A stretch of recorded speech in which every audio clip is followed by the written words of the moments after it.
my God. Hey, hi, hello. Excuse me 1 second. So, how are y'all? Okay, you guys, here we are. I have a severely patriotic can of Diet Coke. The vibe is, frankly, a little sinister, and we've just destroyed the Electoral College with nothing but facts and logic. So, like, who's next? Hey, sound guy, cue the music. Like, right now. Who am I kidding? I don't have a sound guy. However, nah, it's a vibe, right? Okay, so yeah, sure. Getting rid of the Electoral College, super great. I never liked college anyway. But you guys, friends, colleagues, comrades, it's simply not enough. American democracy is fine, whatever. Like, yeah, she's kind of cute, but she's been looking a little messy lately. I'll say it. Actually, I have some rather shocking news. Voting on one single candidate and giving the election to whoever gets the most votes is like not the only way to run a democracy. Who would have thought? Not I. Well, yeah, me. That's why I'm here. But probably not you. Maybe. But that's why we're going to talk about it. Listen, all I'm saying is that, to be fair, considering that trust in government is at literal record lows, it's probably time for something to change. Maybe. Perchance. Possibly. So, getting straight to the point as I always do, there are a lot of different ways that we can change the way we vote, and we're going to talk about some of the ones that I think are the most effective. And just so no one's feefies get hurt, we'll talk about like one or two more too. Where to begin?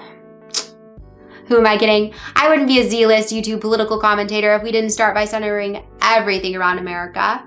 So, well, that was so fucking stupid. I'm sorry. Okay.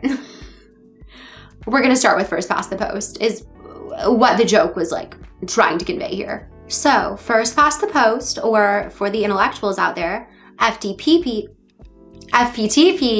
is the voting system we use throughout the United States. But it's not at all rooted in the Constitution. In fact, I'll even show you right here in my pocket Constitution. 1 second. Oh, you know what? Wrong book. Who am I kidding? I don't even have a pocket Constitution. Just a suspiciously excessive amount of 4th of July decorations. Don't ask. Anyway, so I'll explain FPTP for the 5-year-olds in chat. Basically, you get a ballot, right? All the candidates are listed. So maybe candidate A, candidate B, candidate C. You put in a vote for one candidate. Then you submit your ballot, democracy does its thing, and whoever gets the most votes wins the election. Okay, but listen up here, important part. When we talk about someone getting the most votes in FPTP, we don't necessarily mean they got a majority. Instead, we just mean they got the most votes, which might not actually be over half or a majority. They might get, let's say, 30% of the vote running against 4 candidates, but that's still the most votes out of any candidate. We call that getting a plurality of the vote. Now, if they were to get 50% or more of the vote, they would get a majority, and still, they would win. So if you couldn't tell yet, FPTP is basically democracy on like easy mode, and that's probably one of its best advantages, to be honest. I mean, like it honestly could have been designed by a 5-year-old baby monkey. Anyway though, that's it. I will speak positively of her no longer. Instead, let's criticize. So probably the worst part about FPTP is something called the spoiler effect. I'm gonna break down the spoiler effect for you, but I think once I do, you'll probably know what I'm talking about. Like, it's happened a few times. First things first, for the spoiler effect to actually be relevant, you need an election with at least 3 or more candidates. All right, let's see here. 3 loser politicians. Okay, Green Party A, Democrat B, and Republican C. Candidates A and B are probably going to end up appealing to similar voters because they're both, relatively speaking, more left-leaning candidates. Oh my God, I lost my I voted sticker. Hold on.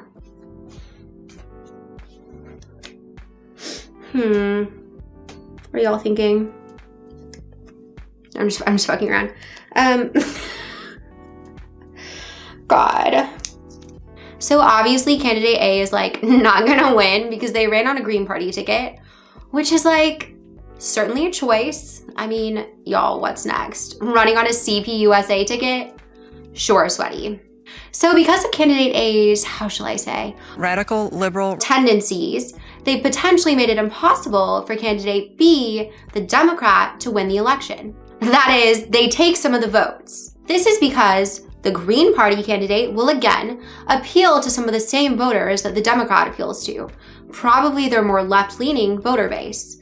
Therefore, they'll take some of the Democrats' votes and potentially swing the election in favor of the Republican. So if you couldn't tell, I was absolutely 100% talking about the election in 2000 when war criminal extraordinaire George W. Bush won, acquired, stole the presidency. Picture this. The year is 2000. A Lebanese Chad named Ralph Nader runs on the Green Party ticket and gets almost 3 million votes. Okay, so stop being edgy and contrarian for like 2 seconds. And let's assume that if Nader didn't run, all of his voters would still vote for someone. Who the heck do you think they're gonna vote for? George W. Bush? Please. So on the off chance that I ever do become relevant enough to be canceled by the anti-electoral Marxists on Twitter, I'm not gonna say for certain that had Ralph Nader not run, that Gore would have won the election. But I mean, it's kind of possible. Like, it's very possible. Now, I will say that in the case of the election in 2000, yeeting the Electoral College would have been an option too, and Gore would have won without it. But the spoiler effect can still be powerful enough to swing elections even without the Electoral College in place. So even if we abolish that, we could have a similar situation. Basically, it puts you in a situation where you have to pick between two candidates you don't even really like. I mean, unless you're willing to risk throwing the election to someone even worse, or, I mean, at least just throwing away your vote. In other words, it forces you to do something I hear people say a lot. Pick the lesser of two evils. I mean, God, y'all, if I had $1 for every time someone said they were picking the lesser of two evils in 2016, I'd be a rich Twitch streamer right now with a boob job. All joking aside though, like I really did hear this so much and I still do. And I mean, I think it's kind of a reflection of how unhealthy our democracy has become. Can we even still call it that? Democracy adjacent, maybe? The thing is, y'all, if we can't feel confident in who we're going in to vote for, or at least not experience full body cringe when we go do it, then we're probably not gonna feel confident in our own government or its representatives. So disclaimer, I don't actually know if there is a such thing as an honest, trustworthy politician/representative, but I know they certainly won't exist in FDPP. Oh my God, FPTP. Alas, however, there is hope. You see, any system is better than first past the post. So we could like, I don't know, talk about instant runoff perchance, maybe, possibly. So instant runoff is definitely one of the most popular alternatives to first past the post. And it's actually already used in a few local elections throughout the US, which like, loving that journey for them. But how do you, how shall I say, utilize, execute, run, perform, do instant runoff? So unfortunately, it is a little more complicated than first past the post, which like, honestly is not that radical of a statement in the first place. So IRV is a type of what we call ranked voting, which for my fellow bimbos, himbos, thembos out there, ranked voting is where you rank candidates in order of preference.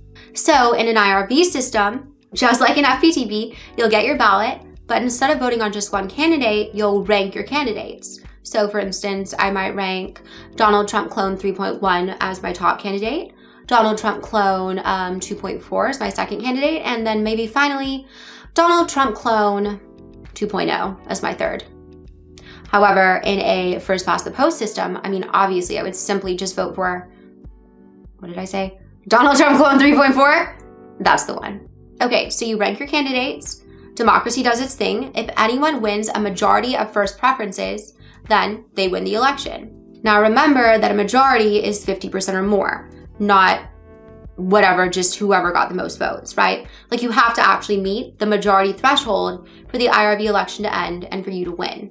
Now, if no one meets the 50% criterion on the first run through, then the biggest loser is cut, and everyone who preferenced the biggest loser first will have their votes swung to their second preference. And then run the election again, rinse and repeat until someone finally gets a majority of the vote, and they win.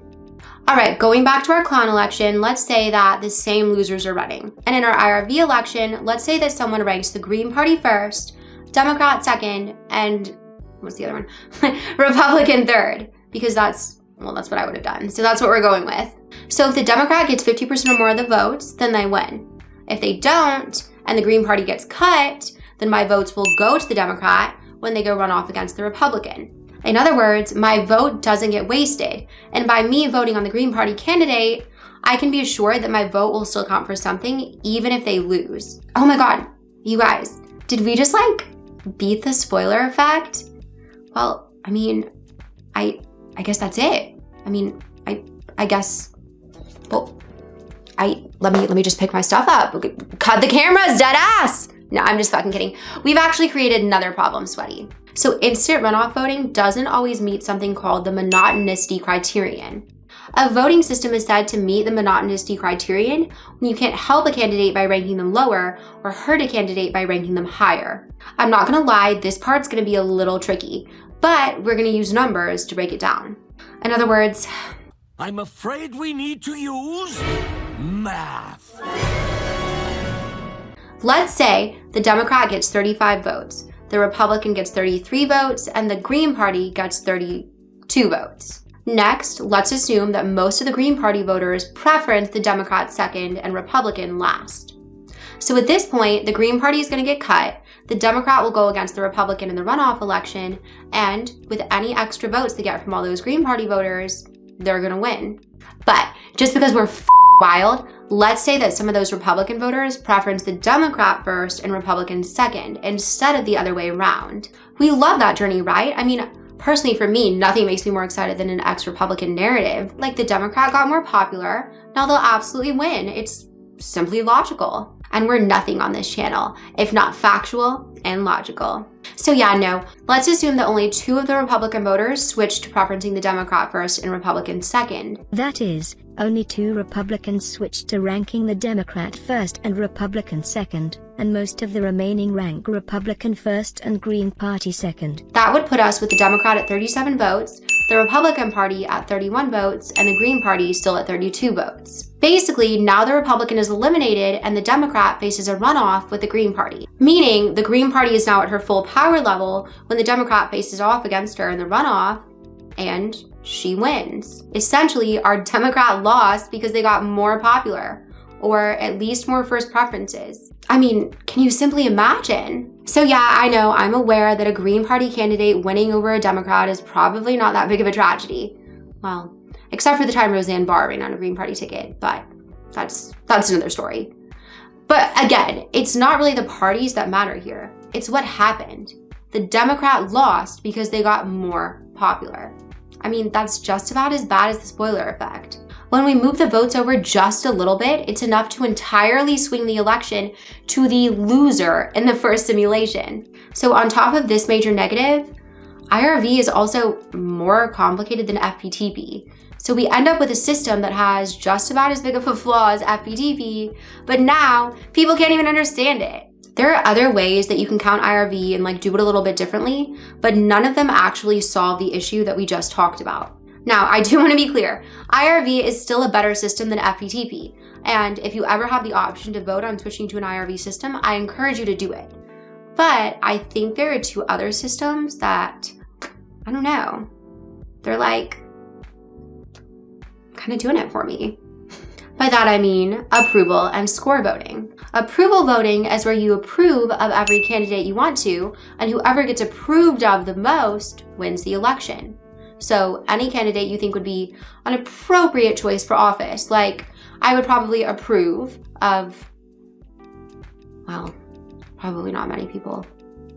Anyway, yeah, if we lived in a political situation where there were actually decent candidates, then you would approve of the ones you like and not grant approval to the ones you don't. So, okay, I obviously wouldn't approve of Donald Trump, right? If he were running against Green Party Democrat, I would approve Green Party, approve Democrat, not approve Republican, because, well, I'm simply not a fascist. You can technically approve of everyone on the ballot, but that's a null vote and it won't count for anything. So no one's gonna do that. I say no one's going to do that knowing full well that there are Americans who will do that intentionally.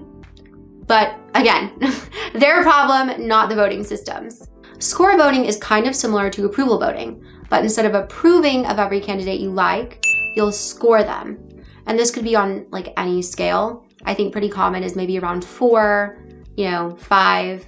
So if you really like a candidate, you'll max them out at 4 or 5. If you don't like a candidate at all, you'll give them a big fat 0.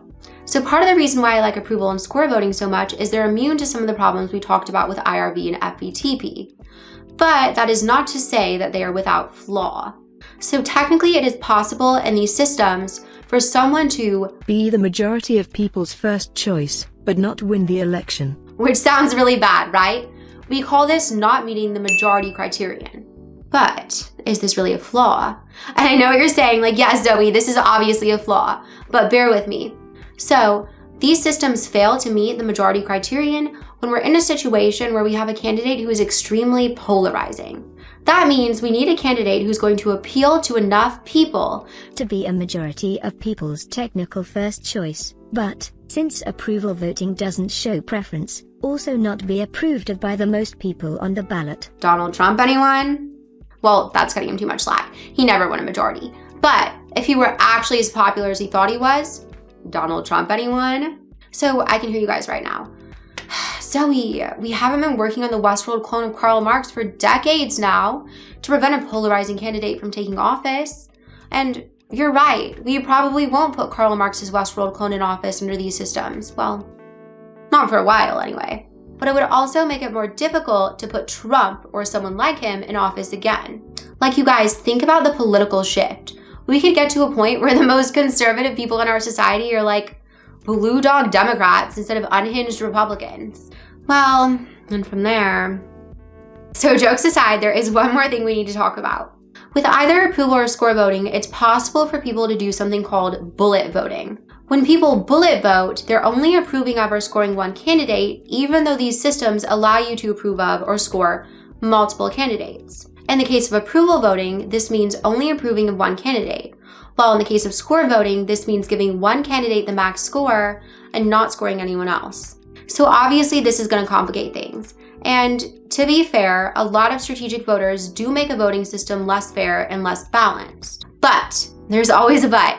Strategic voting is only strategic in certain situations, and not that many. In most cases, bullet voting won't even give you any tactical advantage at all. And honestly, I think with a different voting system, our political landscape would change, and we'd probably see less harsh, bifurcated party lines and political standing. But I don't know, just a thought. Basically, what I'm trying to say is that while strategic voting might happen in these systems, it can happen in any system, albeit in different forms, and it's not really systemic enough of a problem to actually hurt the efficacy of these voting systems very much. Honestly, at the end of the day, I would say that approval and score voting are more fair systems in construction because we can express our choices more honestly. I honestly might be okay out of the choices I get, choosing both a Democrat or a Green Party candidate to take office. I can't express that desire honestly in an FPTP system, or really even in an IRV system, because while I can rank, I can't really just approve of 2 people or score 2 people, right? That's what sets these systems apart. They give us more nuance in our political decisions. Y'all, the biggest reason people vote strategically is because they have to. Not to get deep, but people and societies are complex, you guys. And we have nuanced wants, needs, worldviews, and we don't do well in a system that forces us to choose between one or the other, because that's just not how people work. To be real, I'm not really expecting to reach Republicans with anything I say if my comment history is any indication. So liberals, leftists, SJWs, socially aware centrists, maybe a Marxist-Leninist here or there, this one's for you. We just had 4 years of Donald J. Trump. Imagine if Donald Trump had a more robust prefrontal cortex. It might honestly be over for us bitches. I'm really worried that we're going to be getting the bare minimum, or if his administration has been any indication thus far, nothing at all the next 4 years of Joe Robinette Biden, and we're gonna end up in the same situation that we were in 2016. The last time we had a Democratic administration that stood by and did jack shit for 8 years, we ended up with Trump. And the next time, he might get away with election fraud. I mean, listen, while the descent of violent Christian nationalism the past 4 years has been undoubtedly very American, it's just not the journey for me, you guys. It's simply not. Something has got to change, or it will all happen again. And we might not be so lucky this time. We need something that will work for all of us, without all the anachronisms of a, how old is America now? Hold on. Again, just kidding. It's 244 years old. A 244-year-old system. Y'all, we have been doing this crap for 244 years. And half of it is not even in the Constitution. Like, what is this place? We have politicians whose entire political ideology is literally interpreting a document that was written almost 300 years ago. Tell me how that's sensible. Okay, to back up a little bit, I do want to be clear. I think approval and score voting are the right options, but IRV is favored by some organizations and some people, and they actually prefer it to approval and score voting, like FairVote, and I disagree with them, and I think they've been well refuted, but I'm just throwing that out there, right? The point is, we need to get past FPTP. So unfortunately, like NPVIC for the Electoral College, there's no like massive movement of legislation to overhaul FPTP. And I'm like a little black-pilled, and I'm gonna be real with you guys. It's gonna be here until we get rid of the Electoral College. So we need to do that soon. At least in my lifetime, okay? That when I say soon in terms of American politics, just know that I mean within the next like, what's 100 years? Within the next century. Like y'all, we have some electoral trash to take out before we even begin to redecorate. But don't forget that different voting systems have been implemented locally throughout different countries, even in this democracy-forsaken colonial wasteland. For instance, they passed approval voting in Fargo, North Dakota, and recently used it to elect municipal officials quite successfully. And they recently passed an initiative for approval voting in local elections in St. Louis as well. This is really important because the longer these systems work on a local level, the more evidence we have to point to that they work, which means it makes it a lot easier for us to begin to expand them afterward. I really think our biggest stumbling block here is gonna be that people are simply not educated about their democracy or how it functions. So if we can fix that, we might be on track to abolish the Electoral College or, God forbid, expand non-FPTP voting beyond a single city. So un-American. But I mean, we're all communists here, so. This means we all need to be annoying as hell and explain to people how we can fix our democracy.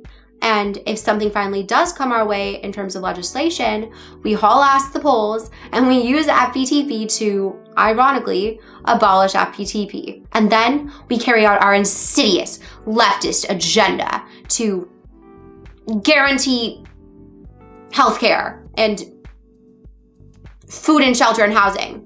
And also this. In the meantime, that's about all I've got for y'all, so stay inside. Wear a mask, wear 3 masks, educate people about democracy. I don't know. Goodbye. I'll see you in the next video.